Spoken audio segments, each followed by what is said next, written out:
Hello and welcome to Educator.com. In today's lesson we're going to be covering Cartweaver 3 PHP setup.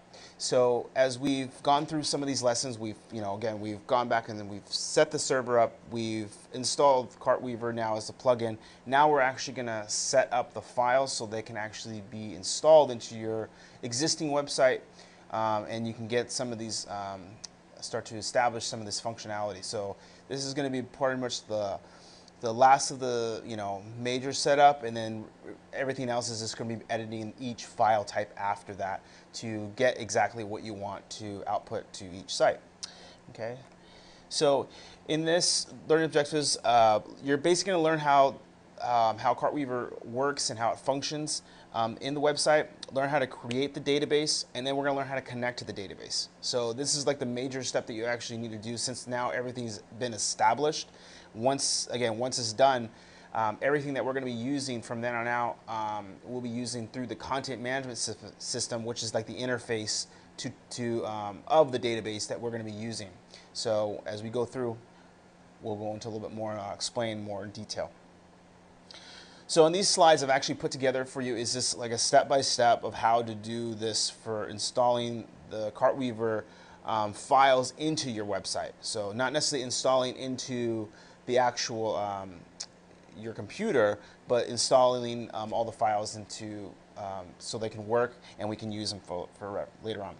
So this box here is again, when you have Dreamweaver open, you're basically going to use again, you can't see the toolbar here, but that's why. So I did put this down on a slide. So I'm going to actually go and you're going to go down to Cartweaver, install Cartweaver 3, and what's going to happen is I'm going to get the dialog box here, and we'll move this out of the way a little bit.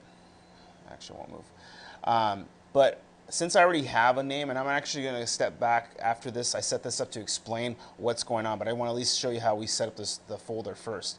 So I've already established this website into the MAMP server, and so we'll go back right now so this all really does make sense. It needs to know where to put the files at, basically. And since we're going to create this as a store, appropriate name to set up is, we'll just set it up as store.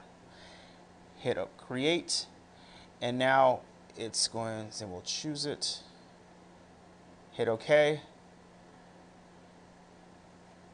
And it says, would you like to recreate the site cache? Say yes, because this is going to redirect all the stuff for you, and it's just going to create everything. And so what happens is it will install here, and it'll say installation successful. So that's what you want to see. You don't want to see any errors.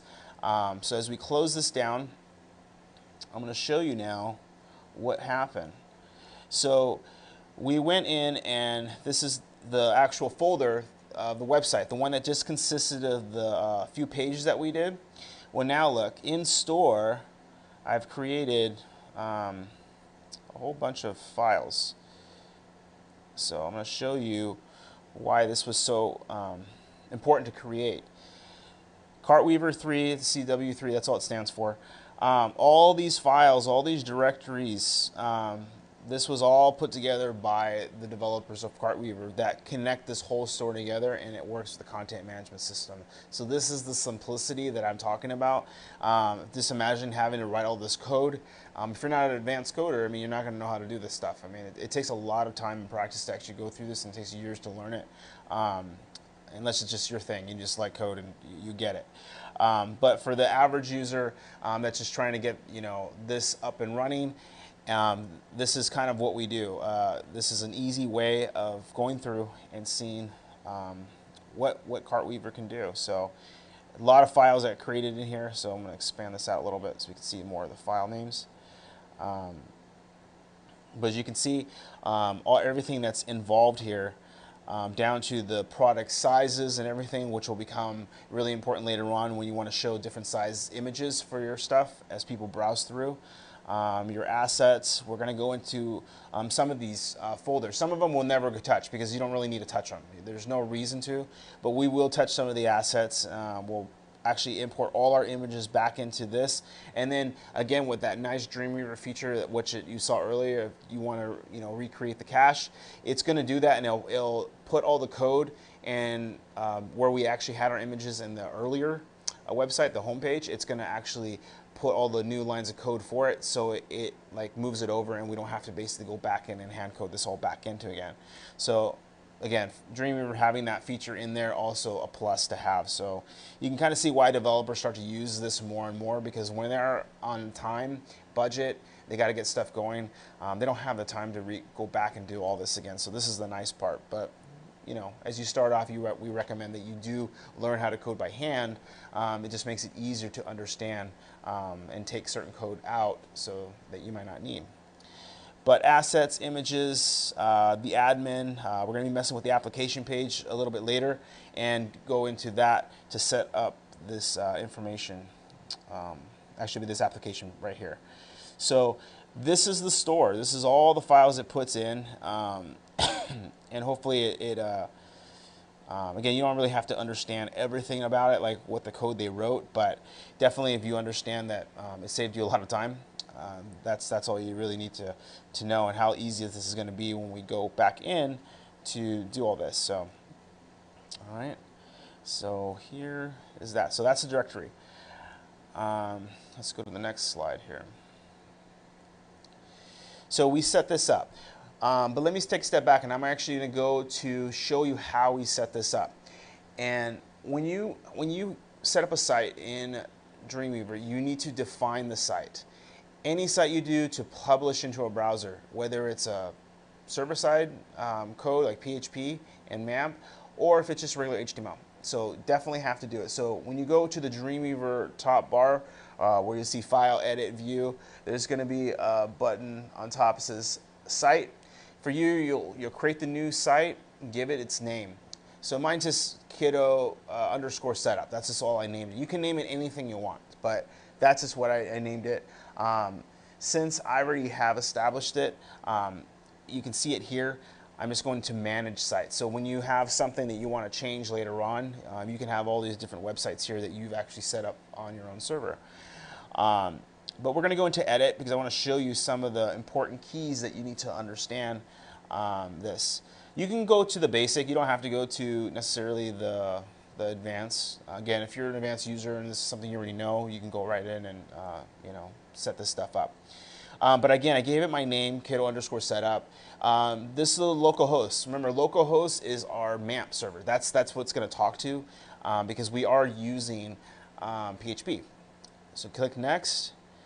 Yes, I'm using server-side technology or server technology, PHP my admin. It gives you some other functions here, like again, Cold Fusion, ASP, even JavaScript, ASP.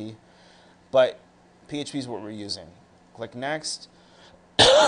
When I want to edit my files, I go back to the directory. So you can click on this little folder here, and it goes to the directory where I set up the folder. And when I show you where this folder's at after this, it'll start to make sense where I'm hiding all these folders and why they have to be in this folder if you're using MAMP. Okay, but I'm going to go ahead and cancel because I already chose the folder. Click next. This is kind of important to know because this is how MAMP reads its code. So localhost has to be there, just like this, colon 8888. That's just the server code. It can be changed to anything you want, but you got to change it to that home page in MAMP under if you go into the server box, which I believe I still have open over here. You can change all that if you go into the preferences. So I recommend just not messing with it because if you don't really know what's going on there, you don't need to change all this stuff. Just keep it the way it is. But the most important thing is you do put the colons, the 4/8 / and then kiddo underscore setup. That's the name that I set it up. And when you hit test URL, it should test correctly. If it doesn't, it'll tell you it doesn't test correctly. Go ahead and click next. Want to use a remote server? I just clicked yes. It's fine. Again, it's going to connect me back. It's a local host, so it's just on my machine. It's not really on a real network or anything where everything is going to basically take effect when I change it. You can check no here, click done, and it will, when you do it the first time, it'll say successful and it'll give you a little box and you're done. So that's how I set up the for MAMP, the server. Okay. Now where the actual file is, when we installed MAMP, you're gonna, if you're on a Mac, you're gonna go into your see where all your applications are at. So I will open that up for you and show you where that's at. So when you open up your applications folder, you're going to go into what should be MAMP right here. Just go into that. htdocs is the actual server folder for MAMP. So you never want to change the name, you just keep it htdocs. Okay, that's just pretty universal for the program. So when you go into here, you notice I have two folders. This is the one we're actually working with. This is where the folder needs to live. This is the main folder with all those files that we created. So store is going to have all the files. Again, you're going to see tons of files there. So this is where you want to put it, because this is how MAMP's going to read. It's going to know that that server folder is there. That's where it's pulling the information from when we type in the server name. Okay. So that's pretty much that setup for that. So hopefully that makes more sense of why we were doing all this and where this name comes from. So you want to define your site first before you go into install Cartweaver, because it's going to ask you for the name. You want a name. If you're doing live updates and you have a .com name and you set it up already, you can use the .com name as well. We're not using .com names here because it's just a test site for the instruction. So as we already set it up, we've gone through this already. Let's go back and go to